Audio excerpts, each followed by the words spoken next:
നമസ്കാരം. കിഴക്കമ്പലം എടത്തല പഞ്ചായത്തുകൾ വികസിക്കുന്നു. കേന്ദ്ര സർക്കാരിന്റെ നഗരവികസന പദ്ധതിയുടെ ഭാഗമായാണ് നഗര സമീപ പഞ്ചായത്തുകൾ വികസിക്കുന്നതെന്ന് അധികൃതർ അറിയിച്ചു. കിഴക്കമ്പലത്തും എടത്തലയും ടൂറിസം വില്ലേജുകളും റെസിഡൻസി, ആശുപത്രി, ആയുർവേദം തുടങ്ങി പദ്ധതികൾക്കാണ് ലക്ഷ്യം വയ്ക്കുന്നത്. കളമശ്ശേരി വ്യവസായ വിദ്യാഭ്യാസ ഹബ്ബായി വളരുന്നതോടൊപ്പം മെഡിക്കൽ കോളേജ്, ക്യാൻസർ സെന്റർ, ഹൈക്കോടതി സമുച്ചയം, സീപോർട്ട്, എയർപോർട്ട് റോഡുകൾ എന്നിവയുടെ വരവും നഗര സമീപ പ്രദേശങ്ങൾക്ക് വികസനം അനിവാര്യമാണെന്നും അതിനായി സ്ഥല സന്ദർശനം പൂർത്തീകരിച്ചതായി ഡൽഹി ആസ്ഥാനമായ സ്വകാര്യ ഏജൻസികൾ വെളിപ്പെടുത്തി. കിഴക്കമ്പലം എടത്തല പഞ്ചായത്തിലെ തരിശായി കിടക്കുന്ന പാടശേഖരം ഉൾപ്പെടെ നിരവധി സ്ഥലങ്ങൾ സന്ദർശനം പൂർത്തിയാക്കിയതായിട്ടാണ് സ്വകാര്യ ഏജൻസികൾ റിപ്പോർട്ട് നൽകിയത്.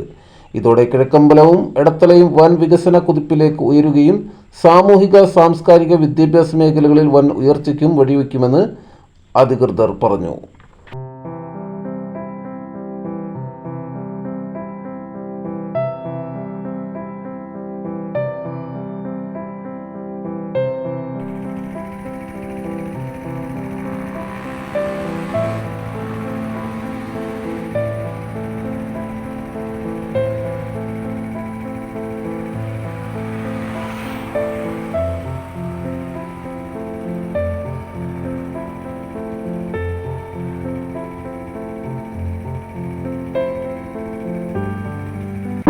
കൂടുതൽ ജനകീയ വാർത്തകളും വിശേഷങ്ങളുമായി വീണ്ടും കാണാം. നന്ദി, നമസ്കാരം. ജെ ടൈംസിനൊപ്പം സത്യൻ ചെങ്ങനാട്.